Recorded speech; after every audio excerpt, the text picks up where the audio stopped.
Seethamma, first time మీటింగ్లో presentation ఇవ్వబోతున్నాను. నన్ను ఆశీర్వదించు. చల్లగా ఉండు నాన్న. నా ఆశీర్వాదం నీకెప్పుడు ఉంటుంది. మీటింగ్లో సక్సెస్ అయి సంతోషంగా తిరిగిరా. Thank you Seetamma. All the best రా. నీ ప్రెజెంటేషన్ సూపర్ గా ఉంటుందని నేను నమ్ముతున్నాను. Thank you Pavi. నిన్న నువ్వు నాకు ఇచ్చిన సపోర్టు, అడ్వైజెస్ నాకు చాలా కాన్ఫిడెన్స్ని, ధైర్యాన్ని ఇచ్చాయి. నాన్న, నేను మీటింగ్ బయలుదేరుతున్నాను. ఇవాళ ఇన్వెస్టర్స్ మీటింగ్ ఉంది కదా, మర్చిపోయాను.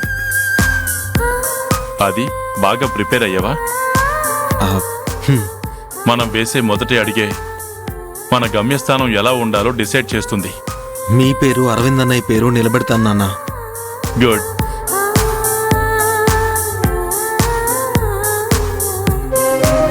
అరవింద్ ఆశీస్సులు కూడా నీకుంటాయి. నన్ను ఆశీర్వదించండి. చల్లగా ఉండు నాన్న.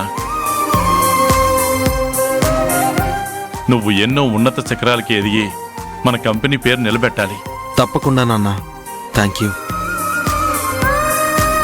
బయలుదేరుతాను సీతమ్మ. బాయ్. బాయ్ నాన్న.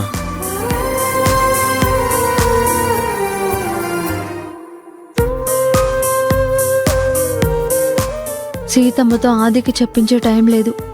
నేనైనా సంజుకు చేయమని చెప్పొస్తాను. ఆదిని పంపించొస్తాను సీతమ్మ.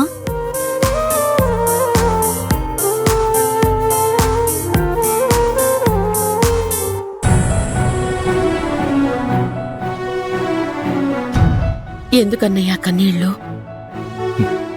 ఇవి కన్నీళ్లు కాదు సీత, ఆనంద బాష్పాలు. సరైన సమయంలో ఆది బాధ్యత తెలుసుకోవడం నాకు చాలా గర్వంగా ఉంది. వాడు బాగుండాలి సీత.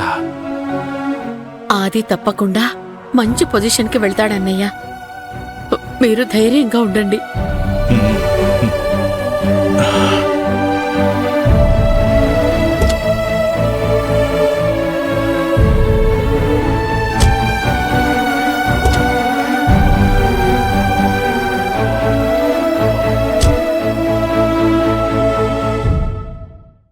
ఏమైంది ఆది?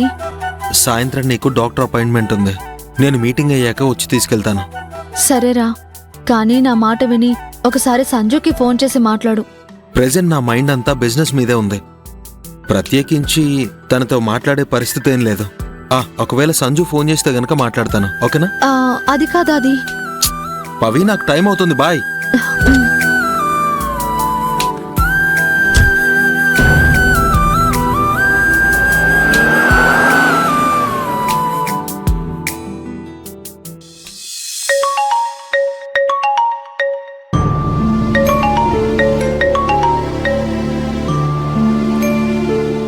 అమ్మ సంజన.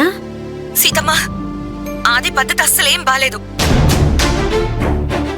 వాడి గురించి వాడేమనుకుంటున్నాడు, నా గురించి ఏం ఆలోచిస్తున్నాడు?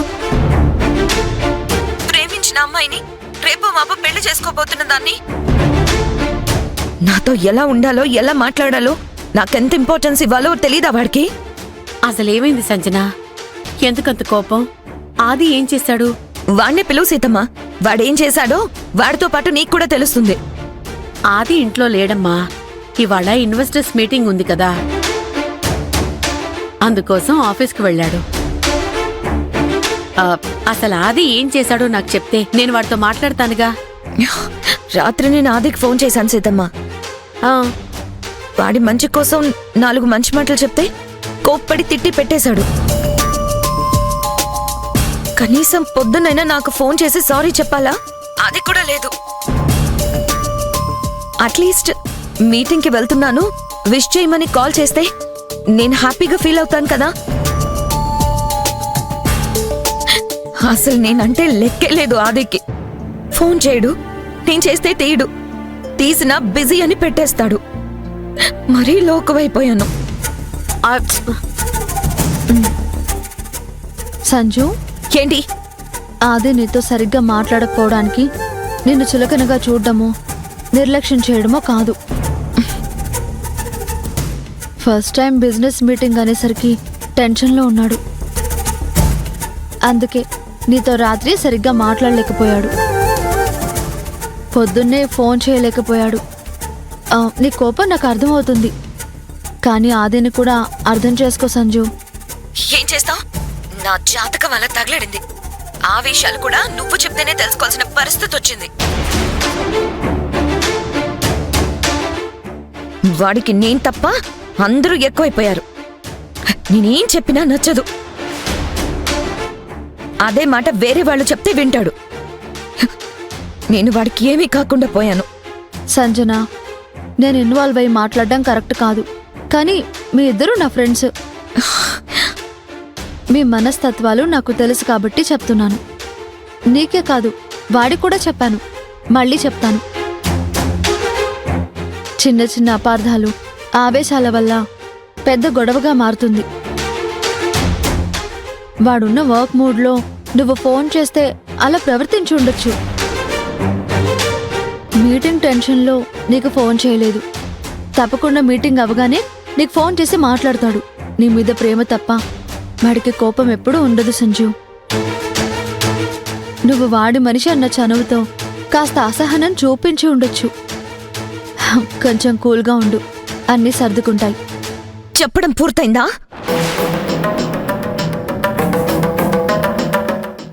ఆదిని ప్రాణంగా ప్రేమించిన పాపానికి ప్రతి విషయంలోనూ ఏదో రకంగా నన్ను బాధ పెడుతూనే ఉన్నాడు. నన్ను ప్రేమించినవాడు, నేనంటే ఇష్టం ఉన్నవాడు ఇలాగేనా నాతో ఉండేది? ఇంతకు ముందు ఇలాగే ఉన్నాడా?